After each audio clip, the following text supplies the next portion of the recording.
तेरी सुनाई। रामनारायण गुरु जी की जय हो। जय गुरुदेव तेरी सुनाई। हाँ जी, अब तुकाराम महाराज जी कहते हैं, तुकाराम महाराज जी क्या कह रहे हैं जरा सुनो, देखो एक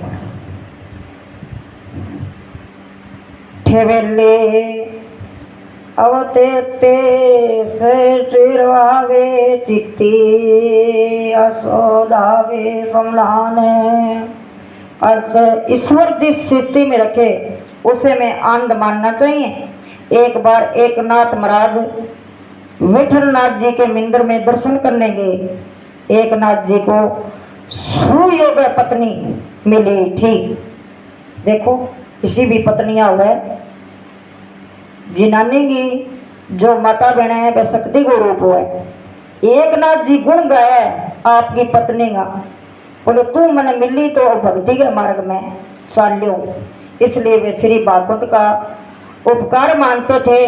वे कहते कि मुझे क्षत्रिय का संग नहीं सत्संग ही दिया है एक किस्म, क्योंकि 100 विचारा वाली महिला बहुत होती हैं। थोड़ी देर बाद उस मंदिर में भगत तुकाराम जी के दर्शन करने आए और तुकाराम की पत्नी करकसा थी।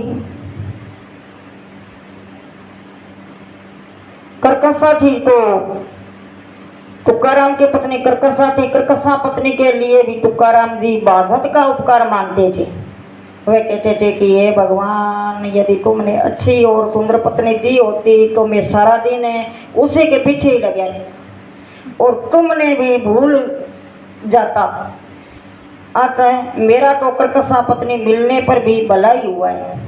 एक नाथ जी को अनुकूला पत्नी मिली तो उन्हें इसी में आनंद है और तुकाराम जी को प्रतिकूला पत्नी मिली तो भी उन्हें आनंद है। दोनों के अपनी अपनी परिस्थिति में संतोष है और भगवान का उपकार मानते हैं।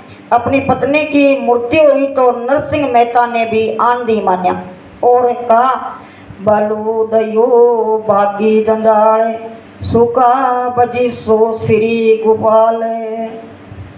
अच्छा हुआ कुटुंब की झंझट छूट गया। अब तो मैं बड़े सुख से निश्चित मन से श्री गोपाल का भजन कर सकूँगा। एक संत की पत्नी अनुकूला थी, दूसरों की प्रतिकूला थी और तीसरी की संसार को छोड़कर चली गई। फिर भी ये तीनों महात्मा अपनी अपनी परिस्थिति में संतुष्ट है। सच्चा वैष्णव वही है जो किसी भी परिस्थिति में परमात्मा की कृपा का ही अनुभव करता है और मन को शांत और संतुष्ट रखता है।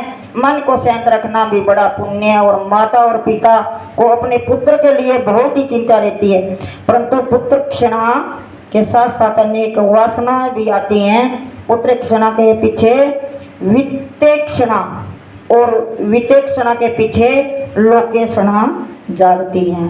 आत्मदेव ने उस महात्मा से कहा कि मुझे पुत्र दो। किसने कहा? आत्मदेव ने, क्योंकि पुत्र ही पिता की सदगति देता है। ए पुत्र स्वय गति नासती। वे महात्मा आत्मदेव को समझाते हैं कि श्रुति भगवती एक स्थान पर कहती है कि पुत्र से मुक्ति नहीं मिलती। वंश के रक्षण के लिए सत्यकर्म करो। यदि पुत्र सदगति दे सकता हो तो संसार के और ये सभी के पुत्र होते हैं। तो उन्हें सभी को सदगति मिलती चाहिए। पिता को ऐसी आशा कभी नहीं रखनी चाहिए कि मेरे पुत्र श्राद्ध करोगे तो मेरी सदगति हो जाएगा। अरे भाई, श्राद्ध करने से वह जीव अच्छी योनि में तो जाता है, परंतु ऐसा मत समझो कि वह जन्म मृत्यु के फेर में छूटी जाएगा। श्राद्ध और पिंडदान मुक्ति नहीं दिला सकते।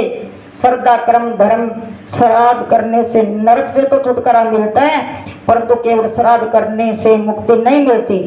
श्राद्ध करने से मना ही नहीं करते। श्राद्ध करने से पितृगण प्रसन्न होते हैं और आशीष वर्धा देते हैं। पिंडदान का सही अर्थ कोई समझता नहीं है। इस शरीर को पिंड कहते हैं और इसे परमात्मा को अर्पण करना है। पिंडदान है यही निश्चय करना है कि मुझे अपना जीवन ईश्वर को अर्पण करना है, और इसी प्रकार जीवन को ईश्वर की अर्पण करे, उसी का जीवन सार्थक है। और उसी को पिंडदान, सच्चा है पिंड है, अपना शरीर पिंड है। ऐंठा यदि केवल आटे को पिंडदान से ही मुक्ति मिल जाए तो ऋषि मुनि ध्यान, योग, तप और आदि साधनों को अध्यय नहीं देते, जो उनको पता है कि ये तो संसार का बनावटी बातें हैं, लेकिन इसी बहाने चलो थोड़ा परस्वार्थ निकल जाता है। जय गुरुदेव, तेरी सुनने राम नारायण गुरु जी की जय, श्री भगवान की जय। जय।